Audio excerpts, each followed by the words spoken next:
Hi, good evening, everyone. My name is Gabrielle, and welcome to another episode of Let's Talk Money with Friends. Every Wednesday, we have the privilege of coming to you to talk about money, life, and everything else. I say on this show that money encompasses everything. That's why we are not afraid to tackle topics that we all should be talking about. So tonight, I'm gonna have this conversation that's very important to me because we all know May 1st was a very important day for workers. And the topic of tonight's show is people versus profit. Understanding International Workers' Day matters because, it's always about the money, right? From the beginning of time, employers have had to pursue the highest maximum profit, while workers have had to keep fighting for better working conditions and work-life balance. May 1st, this holiday just passed, is a holiday which started in 1889 to honor workers who had lost their lives during a multi-day strike in 1886. So this celebration is to honor them and also working class families, working people everywhere.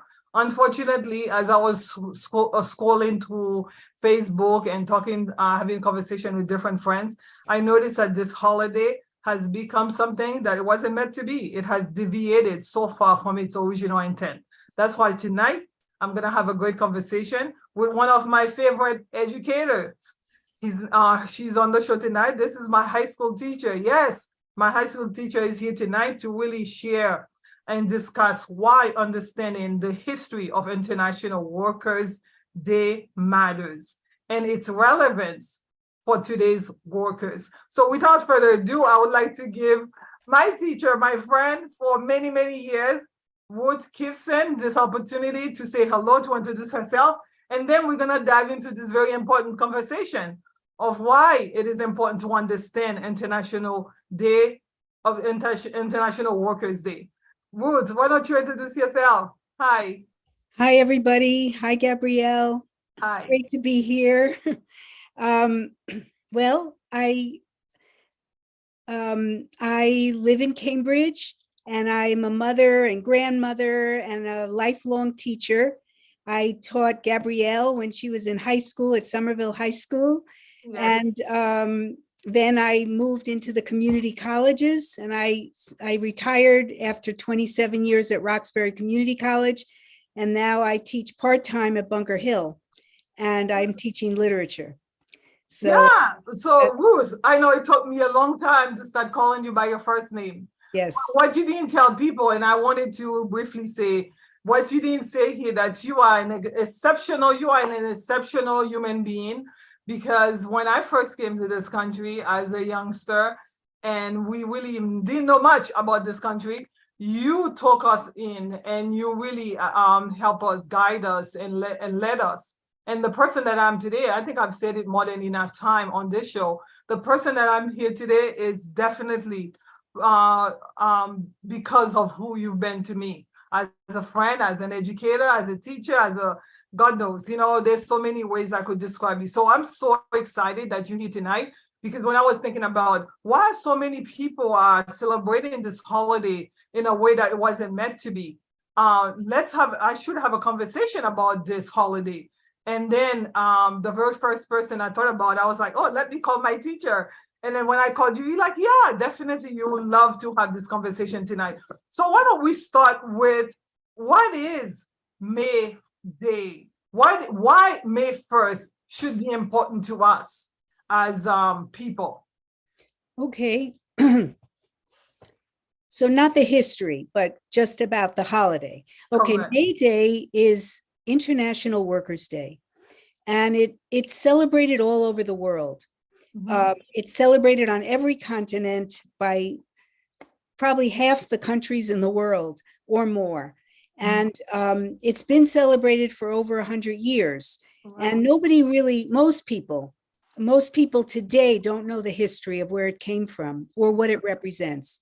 But it represents the struggle of the working class internationally for a life free of exploitation, basically.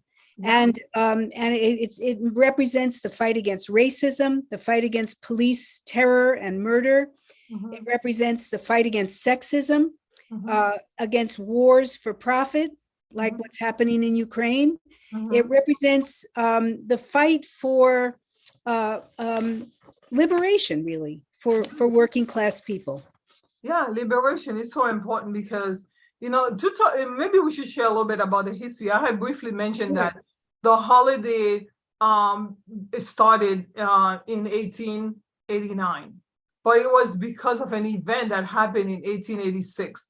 Can Exactly. you, my teacher, share a little bit, teach a little bit tonight Sure. about the history? Why were people striking in 1886? Okay, sure. Workers. Well, Mhm. in those years, in the US and probably certainly in Europe, workers worked 14, 12, 14 hours a day from sun up to sundown. Mhm. And this was part of the effect of the Industrial Revolution on the working class. Correct. And so there began a movement, and actually it was organized, it was spearheaded by European immigrants Mm. who were part of the movement and influenced by the labor movement in Europe. Mhm. And when they immigrated here to the US, they kind of radicalized the labor movement here in the US, and they began a movement for the 8-hour day. It was Right. called the 8-hour movement. And it was centered in Chicago, but it was also all over the country. So in 1886, they began organizing for a general strike. And on May 1st, 1886, hundreds of thousands across the country answered their call to strike. So they downed their tools, they shut down the factories, and they took to the streets. And Mm. as I said, the center of it was Chicago. And their slogan, and I love this slogan, it's Uh-huh. 8 hours work, 8 hours rest, 8 hours for what you will. And Exactly. this demand is incredibly important for a shorter work week, because when workers are forced to work the entire day, work consumes their life. And it weighs especially on women workers who, Mhm. when they come home, it starts the second shift.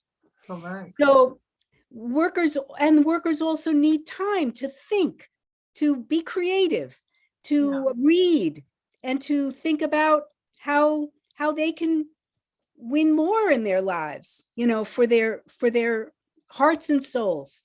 Yeah. So this was a very important demand, and a very expensive demand for the capitalist class, for the owners of industry, because they were fighting for 8 hours work, 40-hour work week with no loss in pay. Yeah. Okay. Wow.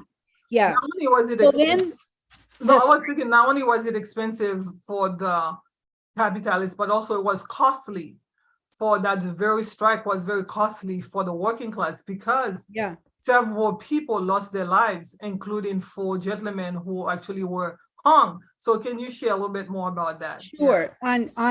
On actually May 3rd, 1886, when the strike was in full gear, there was a demonstration at Haymarket Square, and a police, they believe it was a police provocateur, threw a bomb into the demonstration, and it created pandemonium, and the police used that as an excuse to come in and bust heads and arrest the leaders.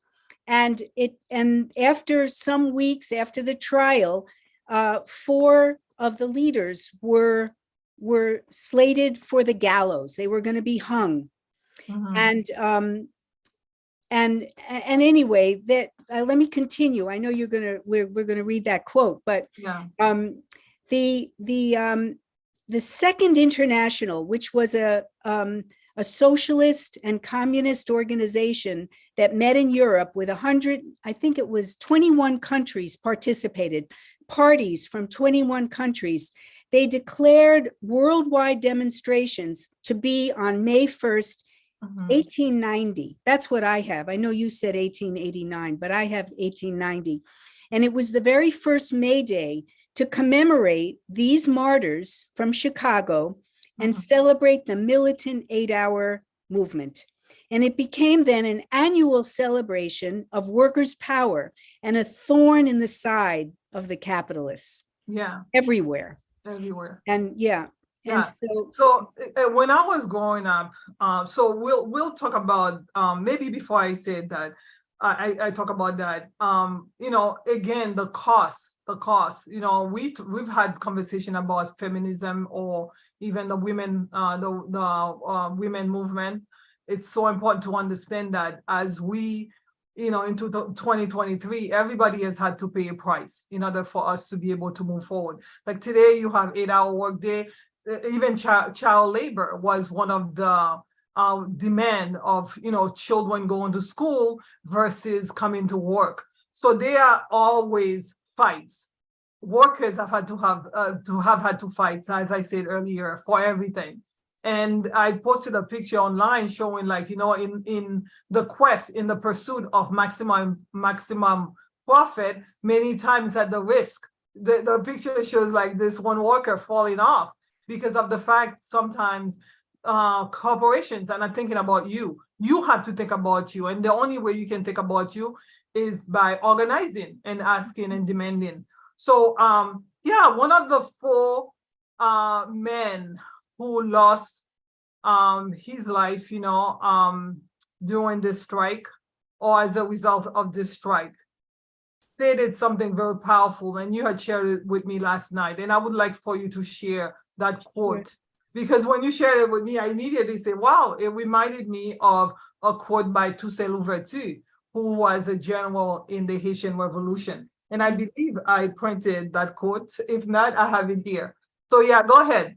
Can you share that quote from that time with us? Sure. His name was August Spies. I think I'm pronouncing it right.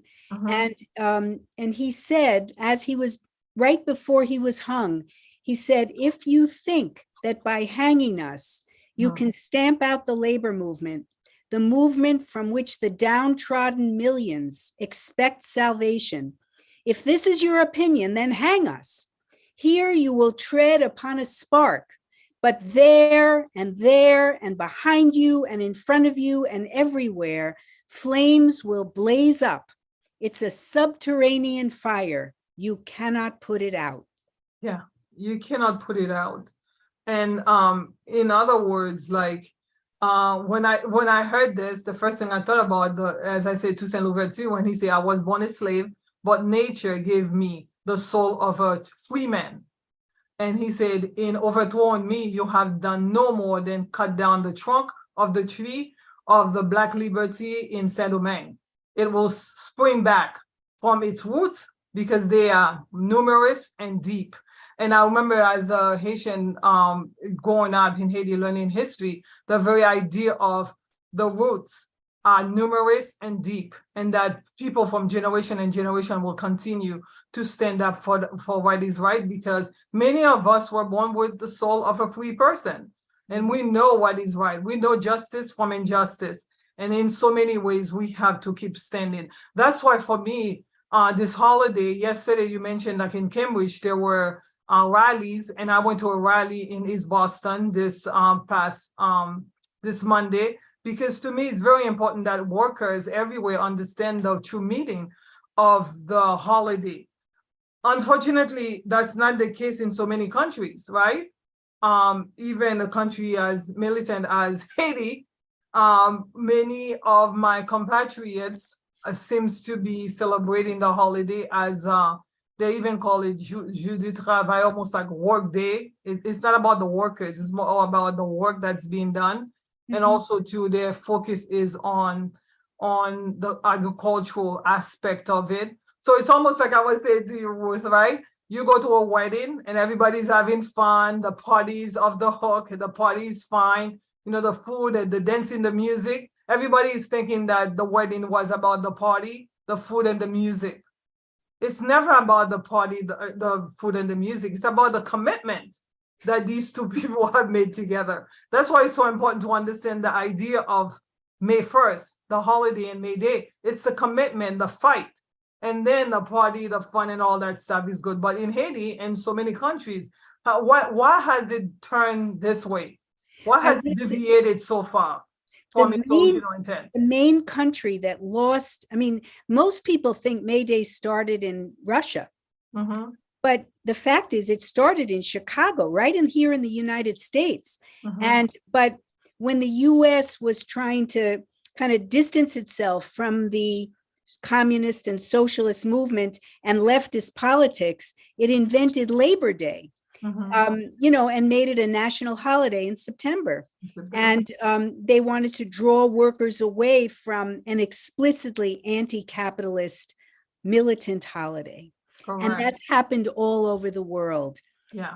But I want to say that in many countries, there are massive marches that do like what happened in France this May Day. Just a few days ago in France, there was a very militant demonstration as part of this movement against Macron raising the retirement age 2 years. 2 years. I mean, of People are course, like, no. it's not just that. Yeah. It's a movement against oppression and exploitation and poverty and classes, but Yeah. this is the spark, was just and so a lot of other countries have maintained, or the movements in other countries have maintained, the spark of the real May Day more than in the United States. It's smaller, organizations like the one I belong to have maintained the history of May Day, have kept the red flag flying on May Day. Yeah. But we had a march in Cambridge. We had it on Saturday, so working people could come.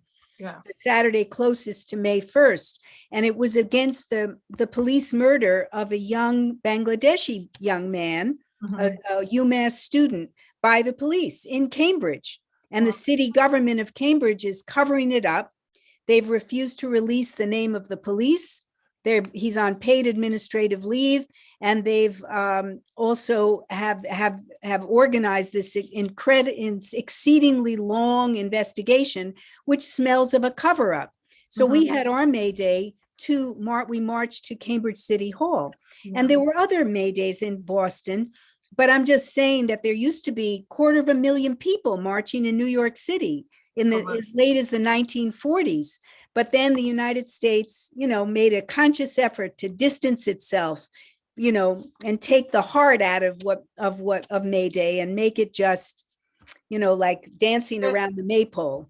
Exactly. And also do the miseducation, because again, I'm part of so many different groups online, and I've had conversation with so many people that I would think would be more educated on the true intent of this holiday. And the conversation that I heard them having or online was all about, the party side, the side that really has nothing to do with the fact that today, if you're able to work an 8-hour day, today, if you're able to have more safety and protection at work, it's because of the sacrifices and the commitment of folks who came before us, who fought real hard for workers' rights. And also to the idea of your children now going to school and to go and get an education versus having to go to work from, I don't know, for age of 5 and even younger back then. So it's important to be reminded as to the true, you go into the wedding, it's not for the party, it's for the commitment. So so we definitely talk about the miseducation, but in regards to how it's the relevancy of it, how is it relevant today? Many who would say, today everything is so much better. Workers don't have the same fight that we had before. Would you agree with that type of sentiment? No. First of all, we need a new 8-hour movement. Correct. People who work in the high-tech industry sleep under their desks now. They work around the clock. And workers who are in the working less professional jobs have to work 2 and 3 jobs just to make ends meet. People can't make ends meet now. They're not able to put food on the table. They have to choose between going to the doctor and having a meat on the table, or nutritious food. So these are very, very hard times. Correct. And there's a lot of crisis in the world.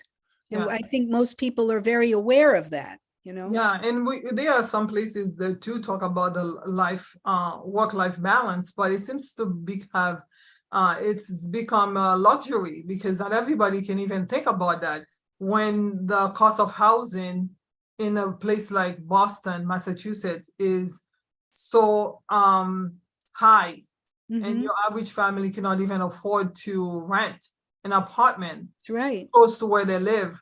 How can you have work-life balance, right? That's right. On this show, we say money encompasses everything. We talk about health as being your wealth, and we talk about the importance of family, leaving a legacy. How can you do any of that if your work life is so detrimental to you being able to achieve all this? So is that why it would again be very important for everybody who's going to be watching, to understand that workers' rights very important for you to understand and for you to mobilize. And yes, who said that? Good trouble is very important to have good trouble, to really fight so that we don't continue to be miseducated about a holiday like May Day. Yeah, we can't accomplish anything by ourselves. Mhm. And a lot of people are angry, you know, and discontented, but they don't see any way out. Correct. And we need organization, you know, we need collective action, Correct.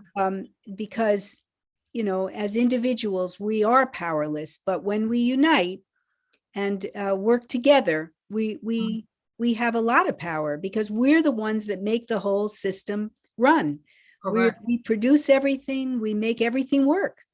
Yeah. Without us, the system can't function. So Yeah. therefore, if we withhold our labor like they did in 1886, you know, we can win a lot, and even more if we decide to take it even further. Okay, Yeah. we can change the world. Correct. They say workers united will never be defeated. Mhm. Last week on this show, we talked about how important retirement planning. You know, small beginnings matter, and if folks are struggling with paying for today's expenses, can you talk a little bit about how can you even think about the future if today you're struggling? That's why I wanted to connect this for someone who's watching today who might think this conversation has no place in Let's Talk Money. We want to talk about money, but money encompasses everything. If you're at a workplace and you don't fight for your rights and you don't fight for benefits, unfortunately, in the 80s, many of the families you used to have pension plan, which was company sponsored retirement plan, those were taken away. Now you have to literally take a portion of your check to save for later. But what if that check is not even enough for today? What would you suggest? Again, organizing and start demanding, right? Right. I mean, yeah, you know, many of those used to be that first of all, used to be if you got a job, chances are it was a 40-hour a week job with benefits. Correct. And a lot of the benefits were pensions. And that means you can retire with dignity. But those pensions were either robbed completely, either dissolved completely, or turned into 401cs, which are dependent on the stock market. So it can just evaporate if the stock market crashes. And that's what's happening, you know, now, which is why, you know, workers have to organize. Yep. Correct. Have to organize and fight back. And it is happening more and more. Lately, a lot of cultural workers have been organizing. Not cultural, culture workers in the cultural realm, like the writers. Yeah. Right now, writers for TV shows and movies are on strike. There were workers of museums on strike. And then, of course, Amazon workers have been on strike. And now the railroad workers almost went on strike, and they may again. So it is starting, people are starting to wake up and realize that we don't have to accept these conditions, especially when the billionaire class is making money hands over fist. Yeah, they're getting richer And and the the poor, millionaire class, yeah, not just the they're billionaire. getting richer and the poor is getting poorer. Yeah. The extractive economy is destroying families, it's destroying communities. Mhm. Extractive by meaning by they're squeezing the life out of you and out of your neighbors. And the only way you can stop the squeezing and the suffocation of you and your neighbors is to stop and think. One of the things that I love about you, Ruth, is because when I was a teacher back then, many, many months ago, You mean a student?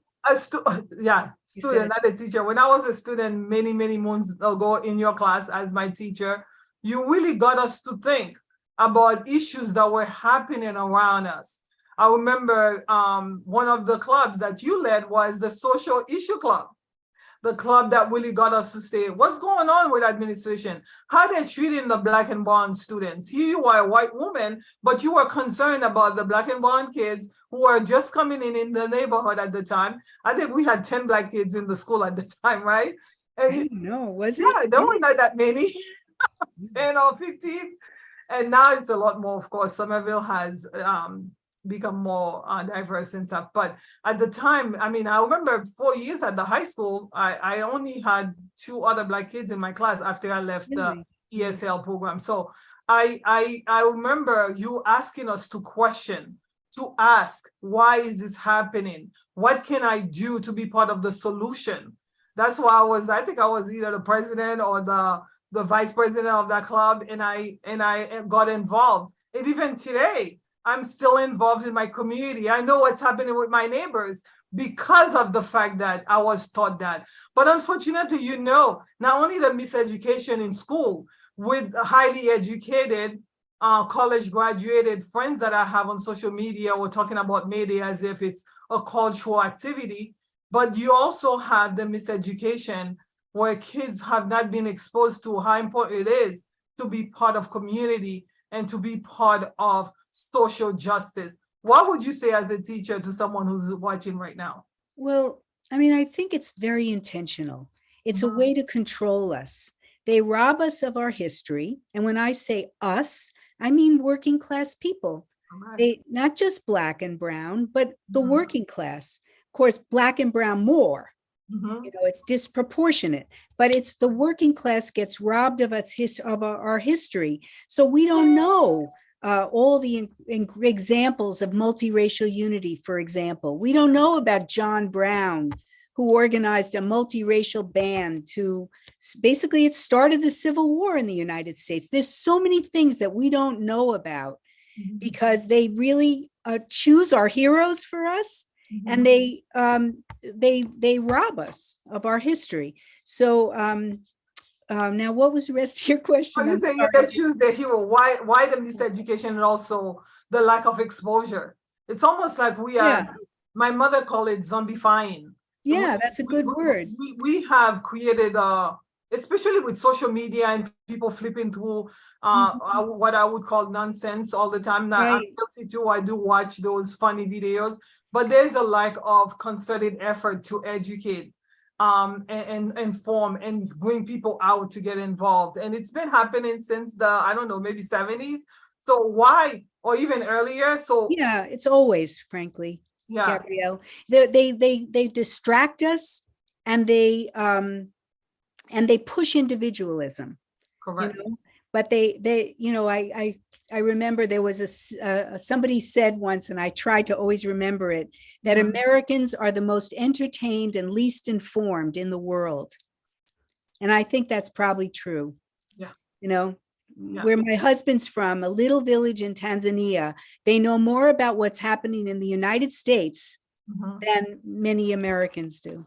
Correct. Yeah, very Yeah. Think entertaining. about the news. It's like they call it infotainment. It's got a formula. There's always the animal story. There's always the ship, the car crash, or the truck that turned over. It's like a formula. And we don't get, it's completely US centric. We hardly ever get news from around the world. And Okay. these are the ways that they really keep us ignorant. Zombified, Yeah, zombified, ignorant, you know, ignorant. and And so, control us that yeah, way. yeah, They control us.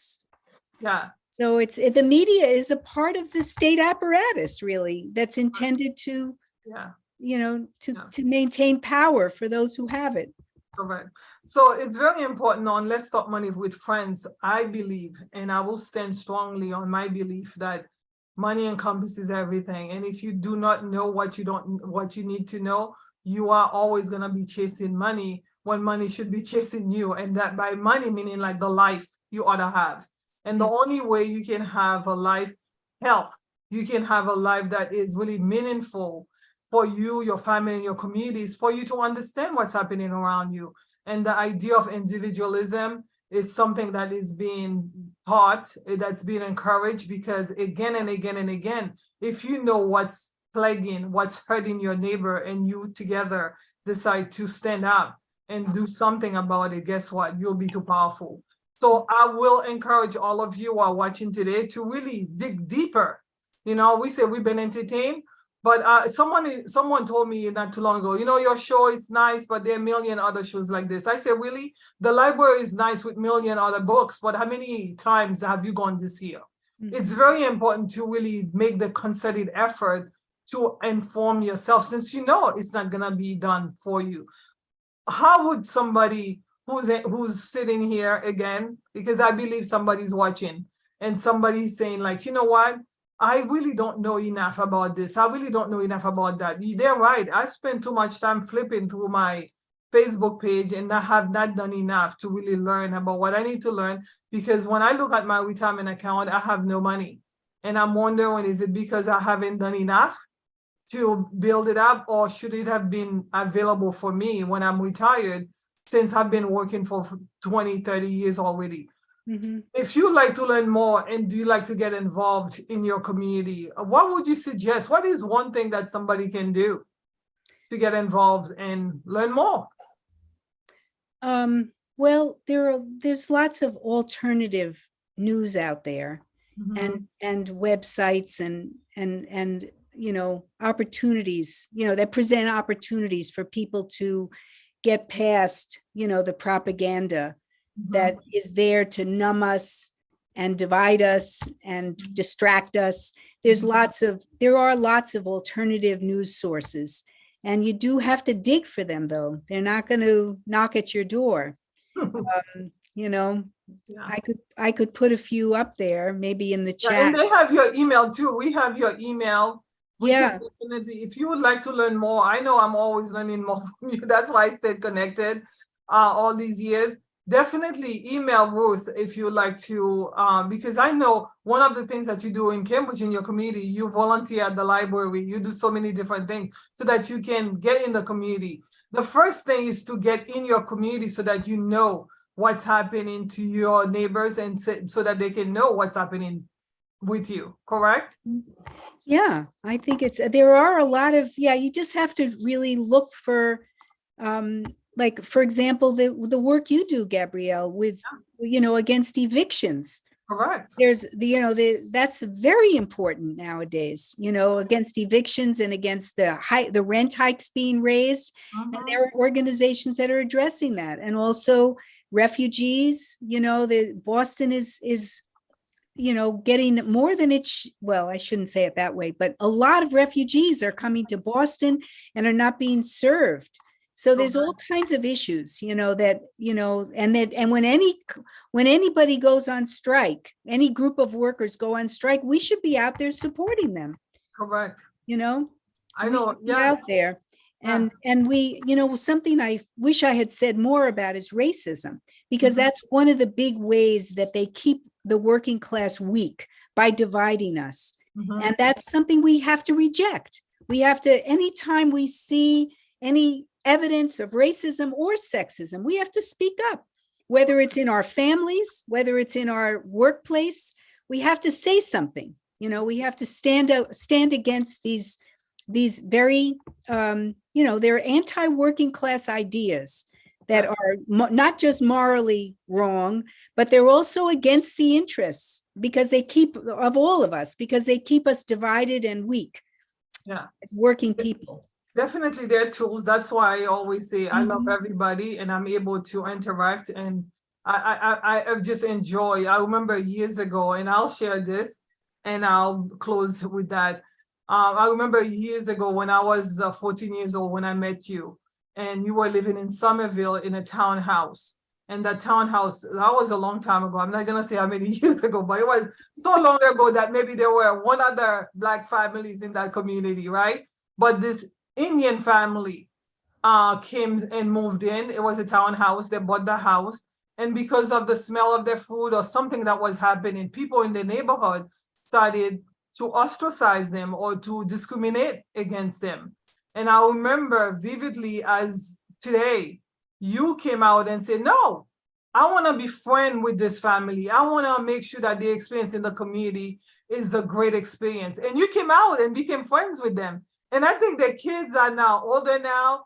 And I went to your retirement party a few years ago. They were all there. They were all there because you kept them and you really gave them a great experience in that community because you are someone who understands the importance of community. Well, I have to say, I mean, I did more than just become friends with them. By the way, they're still very close friends of mine, Yeah. but we organized. We went door to door, Yeah, as we did with Renan's family. correct, Remember when his sister was attacked? correct. You know, we have to organize. You have to reach out because people are glad when you reach out to them because they know they don't want these things to be going on either. And it Yeah. gives them a chance, an opportunity to then stand up for what's right. Yeah. So that's why I say I'm very much like you. And I thank you from the deepest part of my heart because I know if it had not been for people like you growing up, I don't think I would be who I am today. That's why for many folks who have met me in the community, especially in the Haitian community, they're like, you're so different. And I'm like, yeah, because I've been touched by so many great angels. And to me, you are an angel. So I just wanted to say again, thank you for being on the show tonight, Ruth, Mrs. Roberts, Ms. Gibson. The reason why I wanted to be on the show, because I know this is a conversation will be a really thought-provoking and thoughtful conversation. I would like all my friends who are watching, who are going to be watching, to really think deep about these topics because we have been zombified into thinking that we can be isolated and still be successful. We can be away from community and still be successful. We don't have to think about things in a deeper way. May Day and May 1st is not about a celebration, my friends. It's about fights. It's about really people working hard to demand what they deserve, what they want for themselves and their families, not only for this generation, but for many generations to come. The work that was done in 1886, people's lives were lost in 1886, really has given me opportunities today. And I need to do work today to help the future generation. You need to do work today to help the future generation. So come out and do the work. Reach out. Find out how you can be part of the solution and part of a movement that's really about workers, that's really about people and not profit only. Thank you so much for your time. I'm really excited. Please like, share, and make a comment. Let your friends know that on Let's Talk Money with Friends, money encompasses everything. And we talk about everything because we know it matters. Thank you. Have a blessed night. Thank you. Yes. Thank you so much for having me. Yes.